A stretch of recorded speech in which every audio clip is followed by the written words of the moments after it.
Hello there, and welcome here to another edition of the Husker Online Show. Sean Callahan, Steve Sibley, Robin Washett has a lot to go through here in this very busy month of June. But before we get into all of that, we're brought to you by the title sponsor of Zipline Brewing. And there's a ton going on right now at Zipline. Last month, they reopened the Brewery taproom on West O, and they were named Lincoln's Choice for Best Brewery again in 2025. Their Zipline Taproom and Grill restaurant out in Fallbrook is also launching a weekly Sunday brunch that is starting on Father's Day, and $10 meal specials 2 days a week. They recently made the can opener Summer Orange Splash beer as well, available everywhere. And they also celebrated the first anniversary of Zip Lite, which we helped launch on this very channel a year ago. It's their ultra premium light beer, and the secret is out. They are launching a line of hard sodas called JuiceBox later in June. We sampled that last week. 6.5%, guys, but it's a very good summer drink, Robin. 6%. Six. Don't have that extra half. It's doable, and it's like we talked about. If you're sitting on the pool or on your back deck grilling out, or doing whatever outside, that is a perfect summer refreshing beer alternative that I would highly recommend. I personally like the strawberry and cream. You were more of an orange creamsicle guy, right? That was my favorite of the two, but thanks to Zipline, lots of great products. To stay up to date with all of that, go to their social media channels at Zipline Brewing, all one word, on Facebook, Instagram, and Twitter. Thanks again to the title sponsor of Zipline here of the Husker Online Show. But let's get into the show here, guys, as a lot going on with recruiting. Nebraska got its first June commit, offensive lineman Rex Waterman. As to be expected, though, this probably is going to kind of start the ball rolling. And it's not a surprise. When you bring in June visitors, it typically leads to June commits. And they got their first one, and there's probably at least 4 or 5 more that are trending in that direction already from this past weekend. Any other linemen? Several. Hayden Ainsworth out of Mississippi is the other big offensive lineman, but I do think they're in a good spot with Ryan Merritt out of Miami. He's going to maybe take more visits. Cameron Wilson, the current commitment to Syracuse, visited Nebraska, and an edge out of Miami. I think that's a good opportunity for a flip for the Huskers. And, you've got the tight end Luke Sorensen is another one to watch that could end up, picking Nebraska here any day now. I know that on the board, there was some conversation about Nebraska's class ranking for 26 and how it's where it compares to the rest of the Big Ten and nationally, and kind of like just on the surface, it may look a little underwhelming with just where they stack up. But like you made the point where this class will probably be defined in the trenches. And it seems like Rex Waterman is the first domino in that regard, to where like you're maybe not going to get the high profile skill guys that maybe you would in other classes, but like the foundation in offensive and defensive line seemed to be a priority with 26. Yeah. Waterman, he said something so beautiful. I don't know if he said it to Brian or whoever. I mean, you should write this down, Sean, and put it in your wallet and read it every day. Seriously. Waterman said that, Robin, you too. The run game is what's going to get you a stable offense. Passing is a supplement. Got to have kids set us straight. RTDB. Well, I always remember a quote that Sean Watson said years ago about being a championship team. You got to do 2 things. You got to be able to run the ball well in situations, and you got to be able to stop. No, you got to be able to run. No, not situations. And you got to run the ball. You got to run. It's not about 300 yards a game, though, because all offenses are built differently. Like sometimes 180 yards a game is a good rushing offense. That's true. That's what I'm getting at. It's the situation. Mm-hmm. Can you get 4 to 6 yards on first down? Can you run for 3rd and 2s? Efficiency and consistency in the run game. If you're getting 5-6 yards a pop, you're on schedule, and that opens up everything else in your playbook. But 2nd and 9, which we have seen a lot of over the years at Nebraska, that really makes it hard to run on 2nd down. Then you can't run. Rex Waterman has the right idea. That was a heartening thing to read. I have to remind myself of it. The run game is what's going to get you a stable offense. The run game is it's going to give you stability in your job, in your business, Sean, if they can run a damn ball sometimes, It's going to give Troy Dannon stability. It's going to give everybody stability. If they can run the ball consistently, we don't have to worry about much at all. But it's hard. It's so much easier said than done. No doubt. Nebraska's been trying to do that for a long time now. It hasn't quite worked out. But Right. having the mentality to embrace that is the first step. Have a bunch of kids over there that want to No doubt. And Donovan Raiola has really kind of quietly built this group of linemen for the future. And it's a veteran group that's going to be on the field this year. But as you start to build these last 2 or 3 recruiting classes, we are going to start to see more of these younger players emerge. And that's how it should be. You don't want linemen playing as freshmen. No, they don't. They're usually not ready. Rare cases, some can be, but it's rare. It's rare. Tricky though, because you have to keep them interested. You got to make sure that they retain their love for the game even while they're not playing, and sometimes getting beat up in practice. That's a tricky position in this new world, because it's a position that requires patience in an impatient world.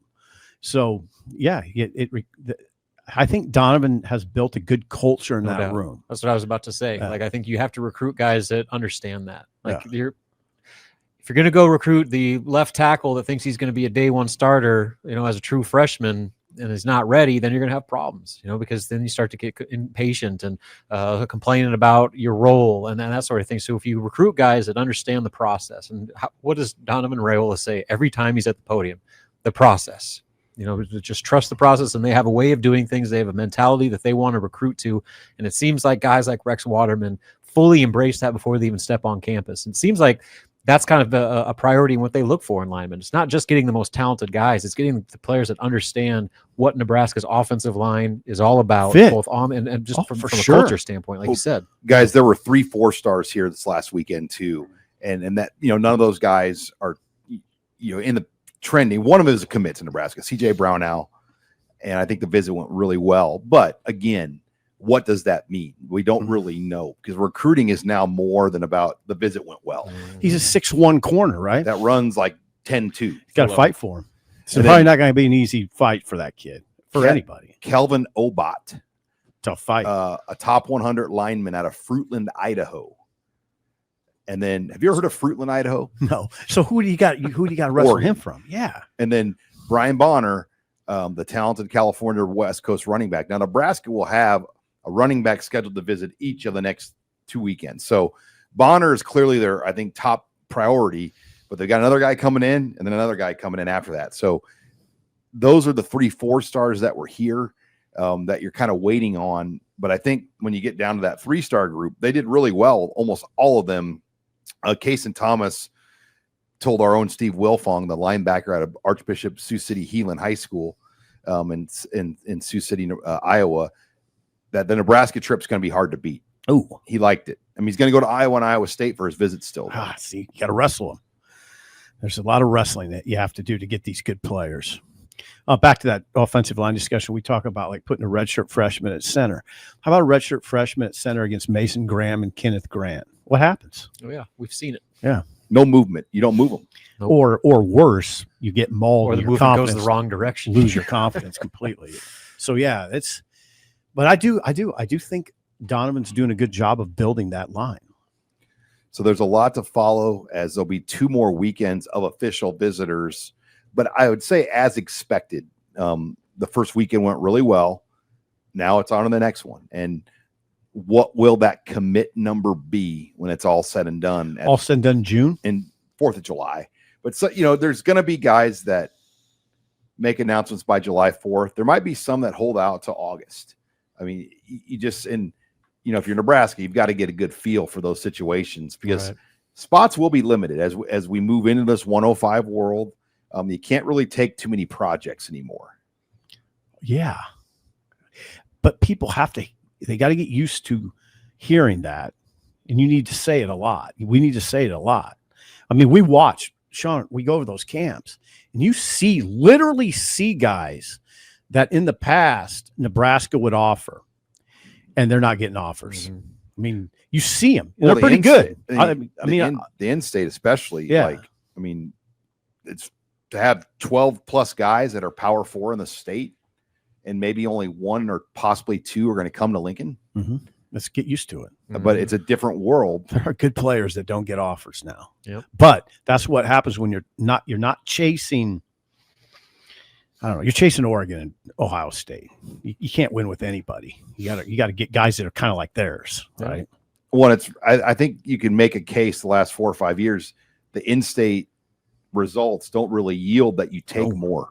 I know. Yeah. I mean, I don't want to name names, but I mean, it's not hard to figure it out. No. You know, if it was yielding big time national results for Nebraska football, yeah. But I think when you look at it now holistically and you talk about rev share and how you have to divide up your money and build these rosters in the 105, you have to evaluate it all differently. And Iowa State's in a different boat. They don't have the full rev share. So they're taking Nebraska kids that probably aren't costing them any rev share. Right. Yeah, and they're in a different league. They're not chasing Oregon. They're in the 4th conference of the Power Four Right. in terms of the pecking. So I think there's value in, the in-state player and with the understanding of what the program's about and that sort of thing, embracing all that stuff. But you said it, Zip. I mean, that only takes you so far. You got to get the horses. If you want to sit there and compete with Ohio State and Oregon and all these schools that are spending $25+ million on a roster, the 3-year project in-state kid probably isn't going to get you much. You could adopt the strategy that you're just clinging to the middle, where we just got to stay on par with Minnesota. Mm-hmm. You think about the teams in the middle; they're pretty good. Nebraska has 90,000 every game. Yeah, right. No, I don't know. No, probably not. Nebraska, has not fared that well against Minnesota. I just use Minnesota as an example, but you'll read things like Minnesota has no chance to win the Big Ten. That's not where you want to be if you're Nebraska. Minnesota, they can probably live with that. But Nebraska, you can't have Nebraska football with zero chance to win the Big Ten. They don't have the media coverage and the eyeballs covering them to question that. Right. It just kind of in the summer, it doesn't get near the coverage. No. In a place like Minnesota where. Yeah, so you applaud, and I think you guys all applaud. I applaud Rule for not settling for the middle of the pack, right? All right, when we come back, I want to turn the page, guys, to what's next for camps and recruiting as Nebraska is set to host another group of visitors this weekend and another camp, a big one on Friday. You're listening here to the Husker Online Show. We're back here on the Husker Online Show. Sean Callahan, Steve Sipple, Robin Washett, brought to you by the title sponsor of Zipline. Check their tap room and grill out in Fallbrook. They're now serving brunch starting this Father's Day. They also have $10 meal specials 2 days a week and plenty of great new beer releases going on right now, particularly the can opener beer that is out for the summer.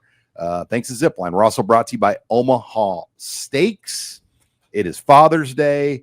They've got a lot going on. I was talking to Nate Rempe on Monday night, the president and CEO of Omaha Steaks, and he said they're actually doing a cook-off with the Smash Burgers, a competition at the College World Series, and Matt Rule is going to be one of the judges. Really? In the Smash Burger competition. Really? What day is that? On Father's Day. Oh, no kidding, on Sunday? At the CWS, yeah. Rule? So they're going to be doing, now that's what he said. Now, you never know, but Sunday night is my guess, after the visitors are all long gone, but they've got great specials. And Father's Day is big for Omaha Steaks.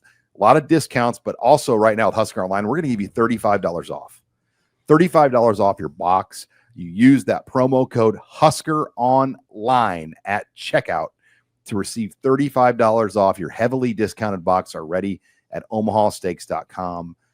Get on there, get that order in for your dad, that loved one in your life here for this Father's Day weekend or just for the summer. Get it for yourself. Send Steve Sipple a box of burgers. He'll thank you later. Some burgers and coffee. It would be good. Coffee? McDonald's. That's a terrible combination. No, not Burgers really. and coffee? Nothing in coffee is too bad. All right. Omaha Steaks, promo code Husker Online. Let's get into what's next, guys. A big visit weekend ahead now again for Nebraska as we're expecting, roughly another 8-10 visitors in this weekend for the Huskers. Okay. So that will, first and foremost, you'll have Jaden Warren, a 4-star wide receiver out of Texas in this weekend. Jordan Campbell, a 4-star linebacker out of Miami. And this has been he's been committed to Miami, expected to visit. the number one player in Colorado, offensive lineman Deacon Schmidt. You'll have Darian Jones here. And this one is a big one because there's a lot of momentum with Donovan Jones's brother Darian with Iowa. And our own Derek Young at Kansas State Online recently put in his RPM pick for Jones to Iowa. So watch that one. Dominic Trumbull, a corner out of Miami, will be here this weekend. Jamal Rule out of Charlotte, no relation. He spells it R-U-L-E. A running back will be here. So in relation to Ja Rule, the rapper. Jamal. Second cousin. I was saying more Matt Rule. Nice reference. And then commit Jace Reynolds will be in, and then Moses Sparks, another offensive lineman out of New Mexico, the number one ranked player in New Mexico. So wow, they are pulling in from all over, New Mexico to Miami. I like seeing top ranked players in the state. We saw one last week. Mark Matthews, the number one ranked player in the state of Florida, which is quite a hello is right. But yeah, all these number one ranked players at Colorado, like New Mexico. So we got that weekend, and there's only one more left after this weekend they're going to have. But then camps, Friday Night Lights will take place Friday. That's the only kind of true prospect camp here. There's no Sunday camp this year on Father's Day. So there was last year, there right? was, yeah. Camps. I wonder if the Friday Night Light camp, we talked about this off air a little bit, if it'll include some young quarterbacks, some like class of 2028 quarterback. It's going to be the focus of these camps is primarily the 27s and the 28s. Right. We saw some good young quarterbacks. You'll get the occasional 26 that show up. Yeah. Like Jaden Sutko from Elkhorn South came up a couple weeks ago. You had Nelson Wheeler, who recently committed to Illinois. You'll get some of those 26 in-state guys here and there that come. But really, I think you're going to see mostly younger guys.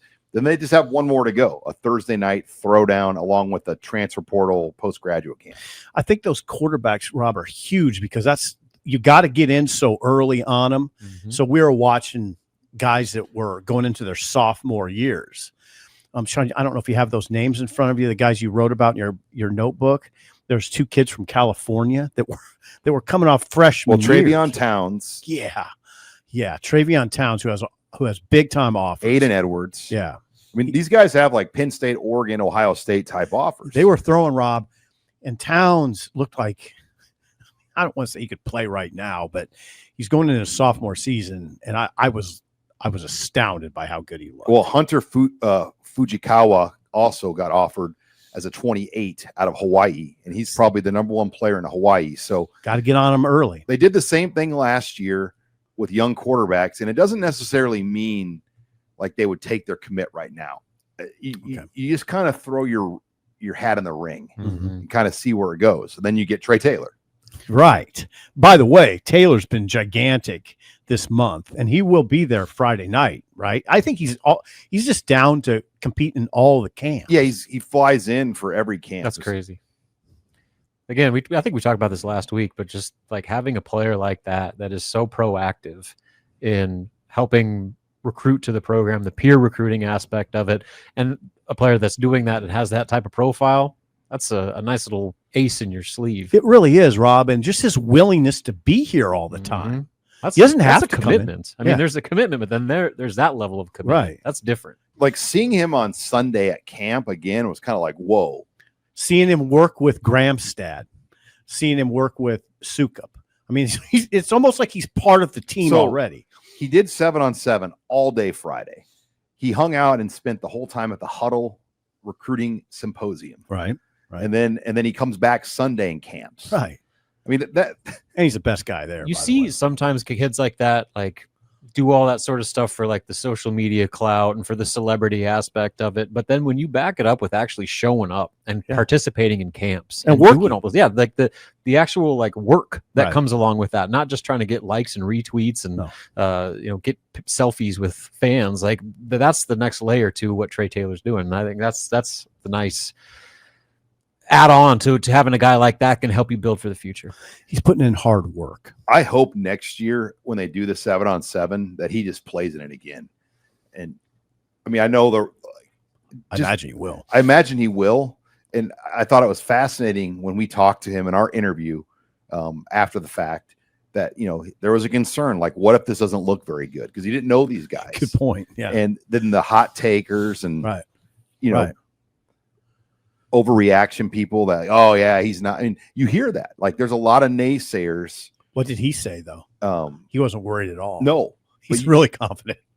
I mean, we I wasn't kind of worried. dealt with that with like Carter Nelson, where you would speak to people like in and around Ainsworth, competing communities, and they all kind of like just how you are in life. Like, you could be working around like a superstar person, and sometimes you don't really want to recognize that. And Carter Nelson was that way in that community up there, but competing communities were like, he's just okay. Yeah. And then we go to the Polynesian Bowl, and Mike Zimmer's freaked out by how good he is.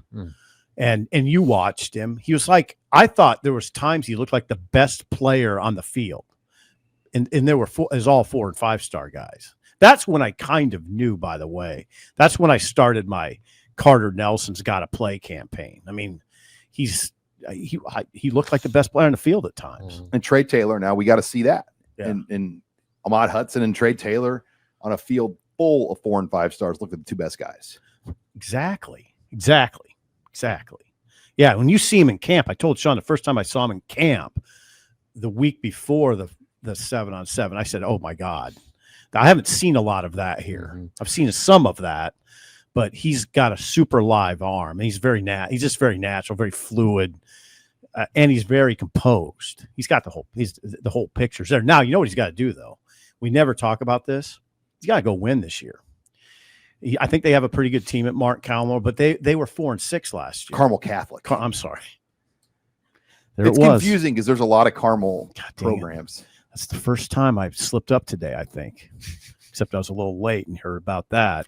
Carmel Catholic, right? Carmel Catholic. You want to see that team do well this year. Mm-hmm. We want winners. Yeah. Not just good players. You want winners. I mean, and that other guy, the other guy, Dayton Raiola, was 12-2 at Buford. I mean, he was 12-2 at a power in the I don't know. Mike, second toughest state for talent in the country, would you say Georgia? Florida, Texas, Georgia, are California. I'd put those 3 over California. Yeah, really. Yeah. The only thing that gives California maybe an edge is they've kind of created like their own IMGs now, with Modern Day and these programs. Okay. Where people like move there. Yeah. They recruit nationally, and kids go play for. That is wild. It is wild. Like Bishop Gorman's always been that way. Now Modern Day and some of these other programs do that in California, and they're super teams. Yeah, they're super teams, but you heard Dayton say, Rob, they have 50 players on the team with Division I offers or heading that direction. Yeah. All right. 50. Now, guys, when we come back, I want to shift the discussion to NIL rev share. Okay. And how's the money going to be split? I want to hear your guys' thoughts on that next. You're the Listen AD, Sean. To the Husker Online Show. Back here on the Husker Online Show, again, brought to you by the title sponsor of Zipline. Make sure you get their can opener beer out for the summer, and stay tuned as the JuiceBox hard soda is set to release here later this month. Thanks to Zipline for sponsoring us here on the Husker Online Show, and also brought to you by Billings Group.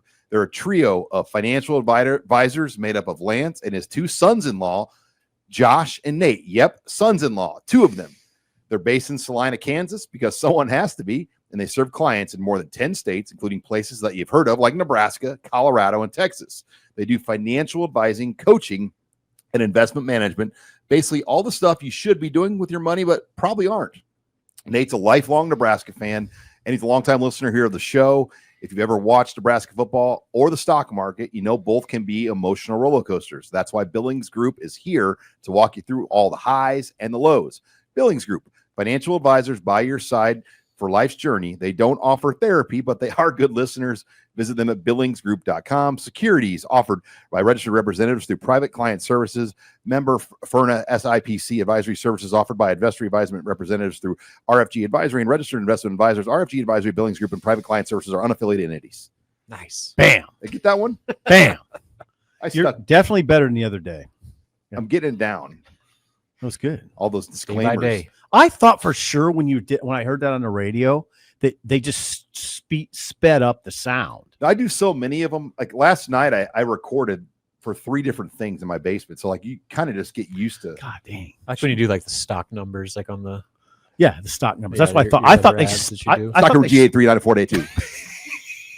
I thought they sped it up. No, it's we don't have those luxuries in my basement studio. God, that's impressive. Hey, Sean, that's impressive. There is no shot of me doing that. There's no shot.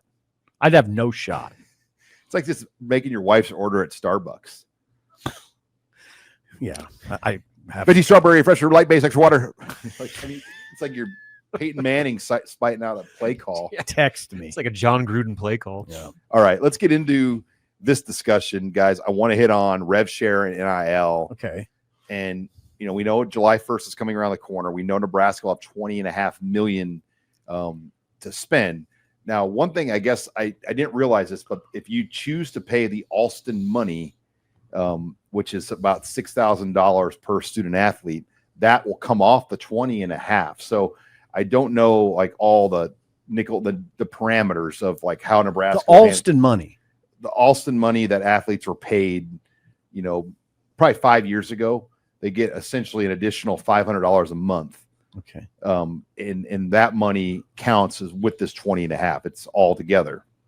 Okay. Is how I understand it now. So there are some things with this going forward, but the big question is how will Nebraska divide the 20.5? And the standard numbers being thrown out there are 75% would go to football, which is around 15 million. 15% to men's basketball is kind of the formula you see. Now that number can fluctuate, and Robin can speak on this in the Big East Conference. Mm-hmm. Like that 3 or 4 million that a Big Ten school might spend in the Big East could be 5 or 6 million or 7 million. Yeah, or above that because they have nothing else to pay for. But they don't have 20 million. No, but if you have half of that 20 million, you can dedicate it all to basketball because you're not paying for any other sport. You don't have to. So you can go all in on your one primary sport other than women's basketball. Exactly. And so, I mean, that's a significant competitive advantage in the landscape of men's basketball. But then you look around, like other schools like are going to devote resources to other sports like wrestling or volleyball. Like that's going to be a huge advantage for schools that are willing to invest in certain programs compared to other schools that either aren't or can't. Okay. So, Rob, I'm the local columnist. I have decided I have to adjust my evaluation of Fred accordingly. I can't hold Fred to the Matt Painter standard. Yeah. I can't anymore because Purdue basketball is going to get more than $5 million. So the $3 million for Purdue is probably like $4 to $5 million. Yeah, exactly. Which is 2 or 3 more good players, and that's on top of the NIL discrepancy as well. So I mean, like the money being spent even within the Big Ten Conference on basketball is like couldn't be any further apart. Do you think a school? Okay, what would a school? I hope I didn't hijack this conversation, Sean. What would a school like Indiana do? Do you think they'll just go straight 15% football? Then what are you saying for basketball? What are you saying? 15%? They could do 13 million for football, right? And then move over 2 million more to basketball. Yeah. But the other question is, don't you think the Indiana basketball coach is going to say, whatever Painter's getting for his team, I need for my team. Mm-hmm. This is a huge rivalry, and we need to be competitive. Yeah. Are those kind of conversations going on? I'm sure. Because if you view yourself as a basketball school, like Indiana basketball is how people view Nebraska football. I mean, it's the priority sport. It probably makes more money for them on ticket sales, but the conference revenues still are because of football. Yes. And Big Ten schools are set to make over 70 million this year. Okay, I'm sorry to interrupt you. So the splits, go through them again, Mr. Athletic Director. I mean, just the estimate is 75% football, okay, 15% men's basketball, and then the remaining 10% would go to like women's basketball, volleyball, and other sports. How would that? But keep splitting it. What do you? So what then, do you think at that point, you're at like $2 to maybe $2.5 million. Okay. For those sports. Okay. And you talked about this with me on your show. Like, could volleyball get more than men's basketball? There is no world where that would happen because you can't. I mean, men's basketball wouldn't be competitive if they don't get, the 3 million or whatever that number is going to be. But Nebraska could push the envelope on volleyball. They can set the market. or exceed the market. There may not be very many schools at all that would even go over is there a 500,000. need to go Like that how many much people further? will go higher than 500,000 for volleyball? They're already spending as much, if not more, than any other program in the country. So, like, how much further do you need to push that envelope with volleyball? Texas would be. They're like already probably, getting all of the best players. So, like, Right. At what whereas point basketball is just struggling to tread Right. water within its own league. that money though for volleyball that they're getting now has to be worked in to the new system, because we still don't know how this clearinghouse is going to. But a lot of these volleyball athletes are big enough that they're going to get legit NIL. Like they're not going to get the pay for play NIL. They're going to get legit NIL. So what you're talking about with this clearinghouse is every deal over $600 has to be cleared. It has to be determined that there's fair market value, which is really hard to do. I mean, I don't know how exactly that you go about doing that. Just the sentence that when you say it's like somebody's got to determine fair market value Right. for all these individuals. Right. Really? Okay. And women's basketball, like, should volleyball get more than women's basketball? Like they should probably, but will they, based on the markets? Mhm. See, now with volleyball at Nebraska, the way I look at it is if you would exceed the norm, it would be to ensure that you still have a national power. Just do everything you can to ensure you still have this national power. That's the way I see it. Yeah, I just don't know what the rest of the market looks like nationally, like where Right. Nebraska needs to get to have that, to where financially you are at the cream of the crop. Like They're gonna be heavy on the real NIL side. The volleyball is going to get a lot of real NIL, Yeah. where their Yeah. rev share piece will still be solid, but their real NIL piece, like legitimate deals. I mean, there's 5 or 6 female athletes on that volleyball team. You could argue are every bit, if not more, marketable than 5 or 6 of the top football players. Well, so it almost goes without saying that the volleyball players are more marketable for pure NIL than the top basketball players. I think so. I mean, we're in a unique situation. But if I were Fred Hoiberg, I'd watch this pretty closely. I think he needs all the money he can, Mhm. or you can't really say, Fred, we expect you to be competitive with Maryland and Purdue Mhm. and the upper echelon teams in Illinois. Like I can't, as a columnist, hold him to that standard if he's not in the same ballpark money wise. No, they're playing a different game. Right. I mean, Michigan's going out there and buying everybody. See, now you're in a different game in the same conference, I so know. it's tricky. That's the hard part. Right. Like Maryland, the Crab 5. I mean, that was a pure NIL lineup. 100%, Sean. I mean, so you have to look at it differently. It's not 1999 anymore. Hell, it's not 2015 anymore. 2019. And Right. Nebraska's going to get transfers like Andrew Morgan. He was But no, I'm saying you like always go to the catching Andrew Morgan strays. card. I'm like a solid guy, Right. but you're going against, like, what was the guy from Maryland? Right. The guy's just going to the Derek NBA in the Queen. first You're round. going against Derek Queen, Your top 5 pick. and Yeah. Ace Bailey, Queen's a first round. He's a top 10 pick for Yes. sure. Derek Ace Queen. Bailey, and Yeah. Lottery and, pick I for mean, sure. so like that's what you're going against. Like, Right. can you develop like an Andrew Morgan to go against Ace Bailey? Right. Yeah, and so I mean, like, this is a side name conversation, some other but like you can get guys, like you can try to go toe for toe and try to buy players, but you're going to spend your entire budget. Like look at Minnesota last year; they lost all their players except for one guy, Dawson Garcia, who had pretty much 90% of their NIL. That is really awkward for Dawson. They had Garcia. barely over $1 million in NIL, and about $1 million of it. Did went he to land Dawson anywhere for Garcia. this year? I think he's still at Minnesota. Yeah, Isn't He's going to get another year. I think so. he? I Jeez. think so. But Rule talked about on the show today, our show, that the locker room's a major issue. I think about Minnesota's locker room.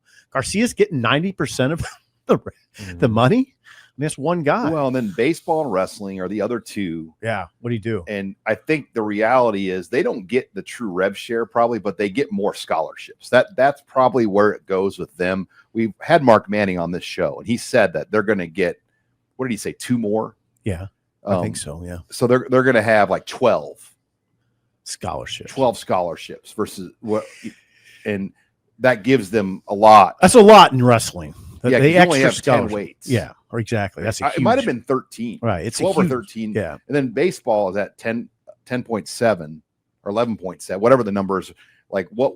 But baseball can be up to 34 scholarships now if you want to be. How high will Nebraska go with that full scholarship baseball number is probably the more significant thing for Will Bolt.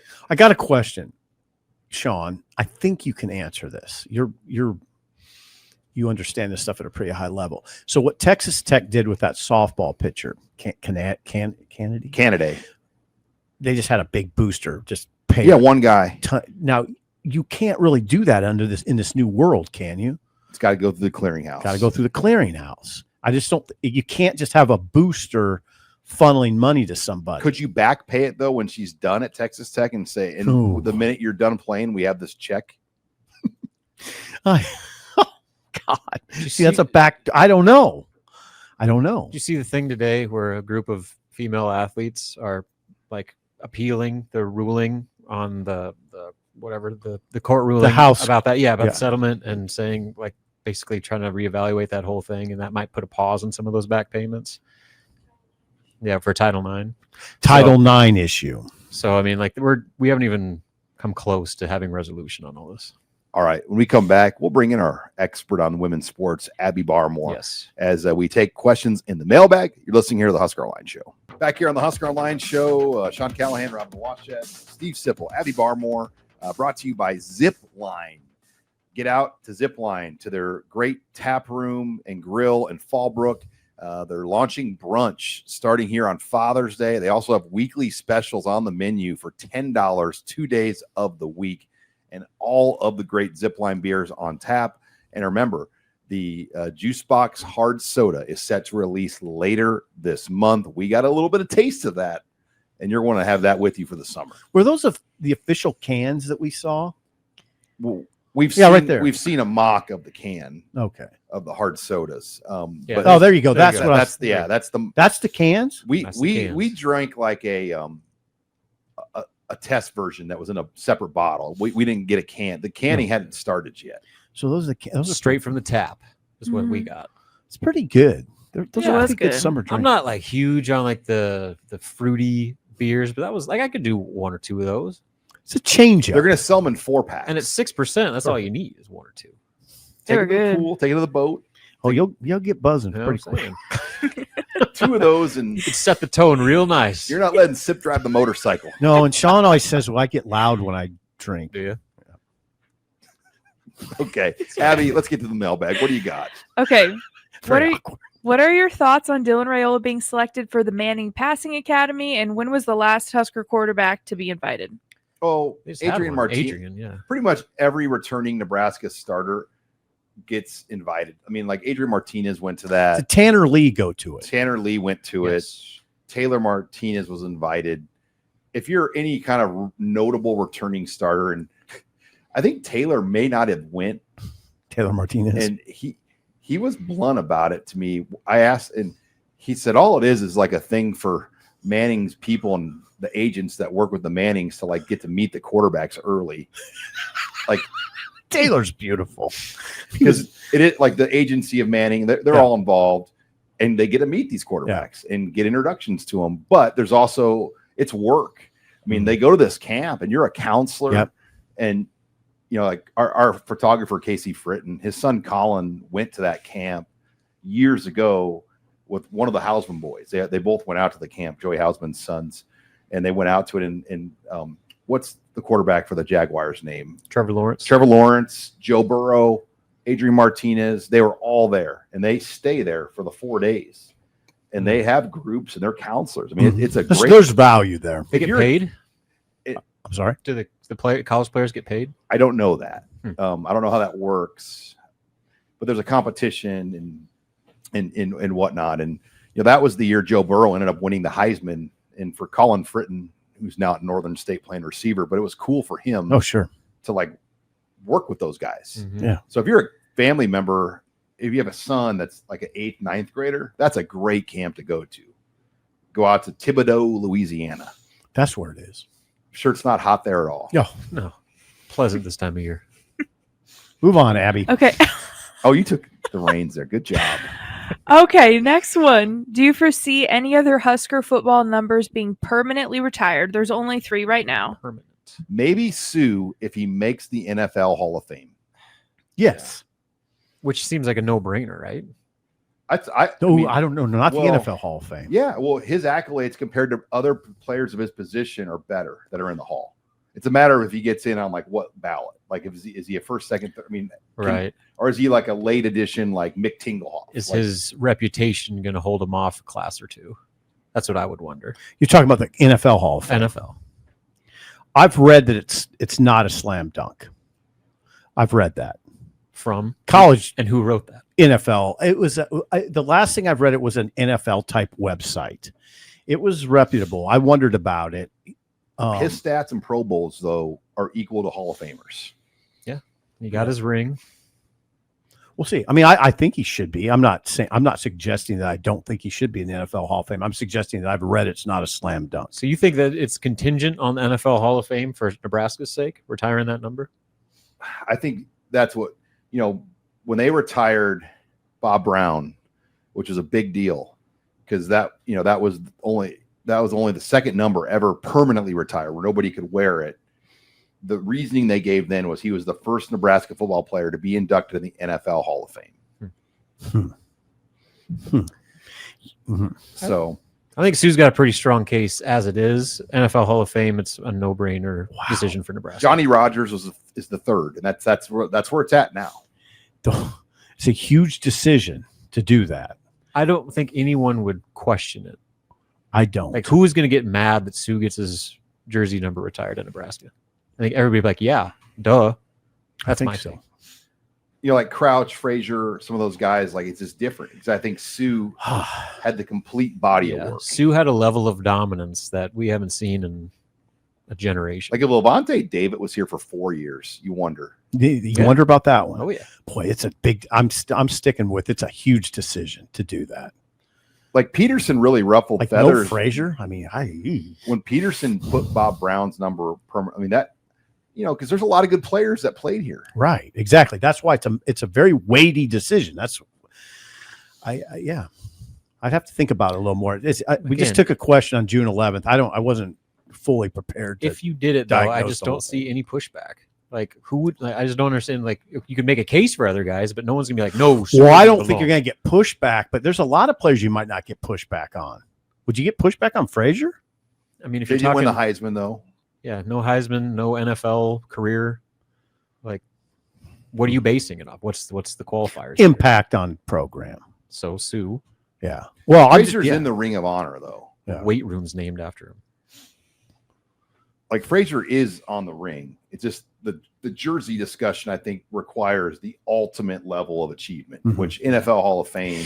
It's a slippery slope. Sue did not win the Heisman. That's the thing. But he's been the highest recognized defensive player right in the Heisman. I mean, Travis Hunter this year, obviously, but it's a tough one.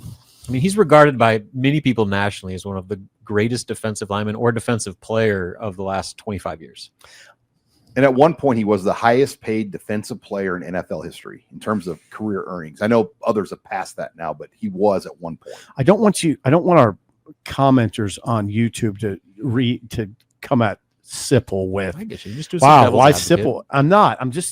I think you got to have a conversation about it, Well, who will be the next NFL Hall of Famer from Nebraska? I mean, maybe Levante David. Maybe. Next question. You're digging your traffic hole. control. All right. Okay. Let's see. We have time, Abby. Let's get to the final question. Okay, last question. We have the CWS starting this week. So what is your favorite baseball game snack? Well, popcorn for me is like the go-to, obviously, in every situation in life. But Popcorn. You cannot beat a good Italian sausage and peppers. Ooh. Wow. Yeah. Fancy game you're going That to. is fancy. Oh, they sell Sounds really good. I mean, Fenway Park, they sell them up and down the whole street. I mean, Wrigley Field, every ballpark has Italian sausages and peppers. I'm simple. Just give me a big cold beer and a bag of peanuts. Oh God, that's good. My wife. So we just went to a Salt Dogs game the other day. You did? Yeah, but kids do the library reading challenge. They get free tickets. Oh, so anyway, we went and I got kids some peanuts and my wife just still can't comprehend throwing your peanut shells on the floor right there. And I'm like, yeah, that's like part of the whole experience is throwing shells. So we have just this massive pile of peanut shells. She's like, do the stadium workers like that you do this? And I'm like, Oh, wow. This is part of the deal. If you're cleaning a ballpark, you're going to clean up peanut She's shells. nice. I know. She's a little far more considerate than me. No, I'm not saying you're inconsiderate because I do the same thing. You're like, It's like going to Texas Roadhouse. Yeah, exactly. It's Yeah. just part of the experience. Mine's very simple like yours, although mine's fairly close. I mean, it's always sort of a battle in my head, whether it's just a simple hot dog or a pretzel. But I seldom will go to any kind of event and not get a pretzel, a soft pretzel. pretzels. And I Soft love pretzel with cheese. No, Give me the cheese. no, I don't care. I'm not destroying that pretzel with crappy stadium it tastes cheese. so good. Man, that cheese is bad. It tastes good. No. Wrigley Field has a pretzel on their menu that's like literally the size of a pizza. Nice. It's $28. Not nice. That would make me think Jeez. twice. Or it might have been, it was like 20 some bucks. Yeah. I think 28 though, or 26. But when we went down there, That's exorbitant. I mean, it's enough pretzel for like 8 people. Pretzel or a hot dog. I mean, that hot dog. Me and Sean were walking out of the Battle of the Boneyard, and a lady had a box of hot dogs she had extra ones, and she gave us hot dogs. I don't know what Fairbury does. I have no idea, but it's magic what they do. Those hot dogs taste so It was a good. thick one too. I mean, it wasn't They a were. little teeny. It was the I took 2, and I would have wished I had more self control not to eat just both. one. And I ate them in about 30 seconds. Still trying to get over you eating just a dry pretzel. I eat dry pretzel. I think that's what you do. No, you get I, cheese. I love the cheese. You get the cheese. Yep. I stand by that. I'm going to Kansas City later this month for a ball game, and they have Joe's Barbecue now, Robin, in the ballpark. Hello. That sounds good. I'm in. Yeah, and Sounds really good. we're gonna have an announcement on that as well with Kansas City Royals and the Nebraska football game in Arrowhead. Stay tuned on that. We'll have more Teaser. details. What? But it's Husker. We're gonna have a ticket deal. We're gonna be working with the Royals on to promote ticket sales for that game, where you'll get a discount on fees and parking and whatnot. But the day after the Husker game in Arrowhead Stadium, the Friday night Royals Tigers game is Husker night at the K. Oh, wow. And they're going to be giving That's out smart. like a Husker prize to the first number of people in it. I think it's a windbreaker, like a throwback windbreaker. Nice. It's a fun event. I've been to a couple of the Husker nights. I went to the one where they honored Alex Gordon in some capacity. I think they actually made him like throw from left field to like simulate some throw he had in the World Series. I can't remember what it was, but Sweet. it was awesome. It was awesome. So I wonder if they'll bring Alex back for that. I'm sure they would. I'm sure he'll be at the game. Yeah. No, they'll recognize him. All right. When we come back, I want to close on ranking the Big Ten. We're going to talk wide receivers, tight ends. You're listening here to the Husker Online Show. Final segment here of the Husker Online Show. Sean Callahan, Steve Sipple, Robin Washut. Again, we're brought to you by Zipline. Get out there and try the new summer beers out for Zipline, particularly their can opener beer. They also got a great new trio pack. And we were at the Husker Camp Sip on Sunday, and there were Husker fans from Tulsa that listened to the show, and they specifically stopped at Costco That's right. to buy the new summer pack, which includes Copper Alt, Green Label IPA, and can opener. What was that fellow's name that introduced himself? I- Was it Bryce? I believe so. Did I just nail that? They were from Tulsa Union High School, I think. Yeah. They were Tulsa though. Tulsa It wasn't Jenks High School. Jenks or but they had a group of boys and they made a special pit stop to get their zip line to bring back to It's Oklahoma. amazing. It's amazing. But We're it's good going beer. to turn it into like Spotted Cow beer when you go to Wisconsin. People are going to make stops to get zip line. And It's take it back. legit beer though. It's good. I like the light, Oh, yeah. and I'm not a big beer drinker. You're not. Can opener. The can opener is a great summer beer, but yeah, thank you to Zipline. Guys, I want to close on ranking the Big Ten wide receivers. And this was probably the easiest one Robin did because Jeremiah Smith from Ohio State might be the best player in the country. And he's a wide player, receiver. not just best wide receiver. Player. And one of my biggest regrets last year was not putting him on our top 5 list. Like just my reservation, like ultimately what we came down to is that he's a true freshman, hasn't done anything yet. True. I can put him It top was true. 5. Well, it turns out he Yeah. was more than deserving to be on that list and probably could have been number one even before ever playing a game. But so that, You're yes, I mean, just the accolades speak for itself. He's, the Heisman front runner. Like, he's going to be on the top of every single awards list, and keeps Ohio State as wide receiver U across the nation. And with Elijah Surratt at Indiana, and he's another one of those James Madison transfers that I think locally around Indiana they were high on, but I don't think anybody knew kind of what he was and what he was going to translate to. Almost 1,000 yards receiving, 8 TDs. Like, the guy was a big time player. So he was number 2. And Sean, we had a conversation about this right before the segment, but we had Mekhi Lemon at USC as number 3. He led USC with 764 receiving yards last year. Was an honorable mention All Big Ten player a year ago. Could be a potential first-round pick because of his kind of multi-purpose ability. But they got another guy, Jacoby Lane, who could arguably make this list as well. So USC, like Ohio State, has multiple receivers that are considered among the top of the conference. Yeah. Jacoby Lane, 7 catches for 127 yards and 3 touchdowns in the Las Vegas Bowl against Texas A&M. He had 12 receiving touchdowns last year, and he's 6'4", 195. USC, I mean, they're going to be scary. It seems like they always have really good receivers.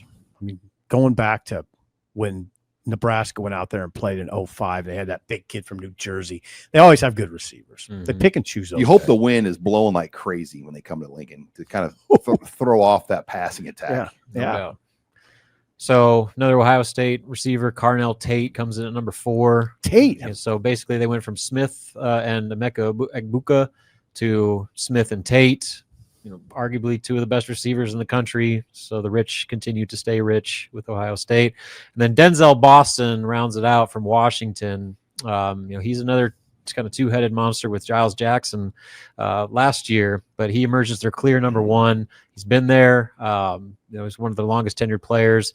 Honorable mention last year, but had 800 yards and 9 TDs, 63 catches. So just a ton of production there. 6'4", 209. He's the physical prototype of everything you want in a wide receiver. Beautiful. So once again, the Big Ten has no shortage of playmakers on the perimeter. Do you got Jeremiah Smith's measurables in front of you? 6'3". I don't know what his weight is, but he's probably in the 210 range. Big receivers. That's what it takes. Yeah. Yeah. Then it does. I don't, my stance on that. 215. 6'3", 215.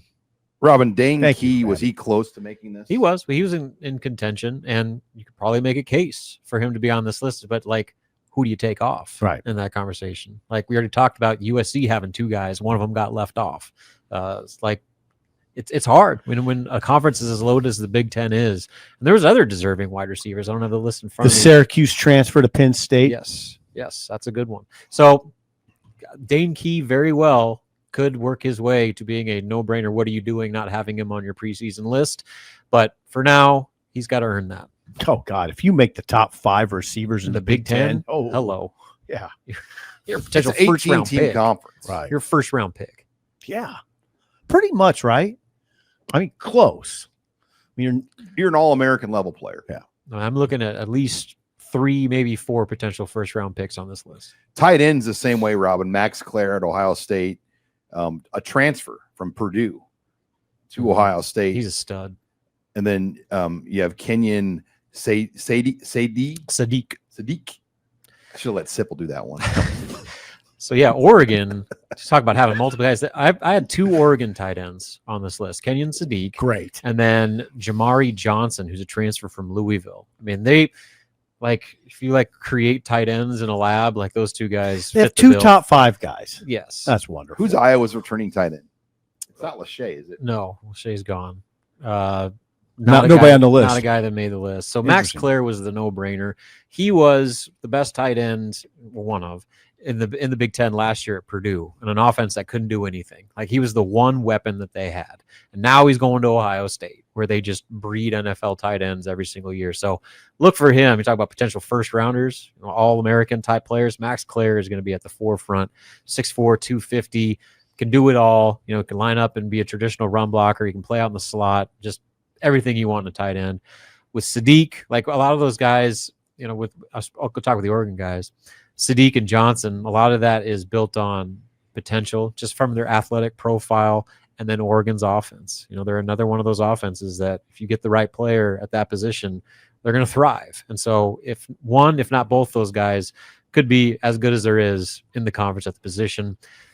Jack Velling, he made our list last year. He was an Oregon State transfer that followed the coach to East Lansing, and he kind of underperformed a little bit last year. He was decent. He led the team, or all the tight ends, with 36 catches, but only had 411 yards and a touchdown. I think the hope is that as kind of the system evolves in year two at Michigan State, his role is only going to continue to expand.